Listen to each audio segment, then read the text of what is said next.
how broad is the reach of Best Friends? I mean, you can measure it a few different ways because, we're in data, so we got to measure it all the Sure. meaningful ways.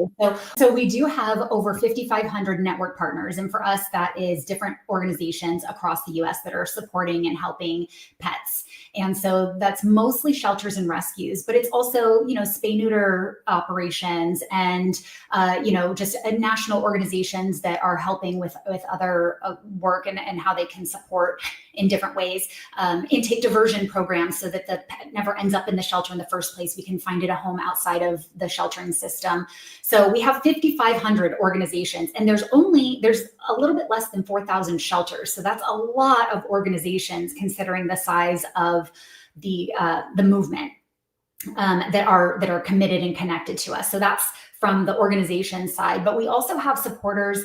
We have literally hundreds of thousands of supporters. And one of the reasons that we have so much is that there are so many paths to help us. So of course, donations are always helpful. And sometimes that's the best way that somebody can support us.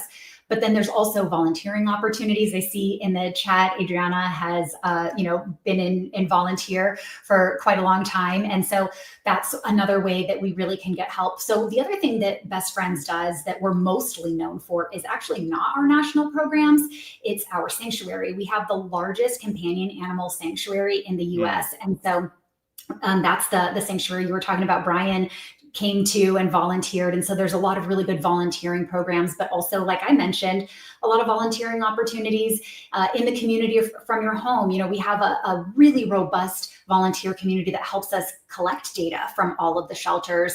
And then we also have an advocacy team, a grassroots advocacy team. So when we're going to go in and help a shelter, we really try and figure out in the community who's there that wants to help and that wants to be part of the solution. And so when we find these folks, we can also figure out a way to keep in contact with them and let them know how they can help these shelters that are in need. We've got a huge network of, like I said, maybe even millions of supporters, but then over 5,500 organizations that we're also helping in every single state across the US.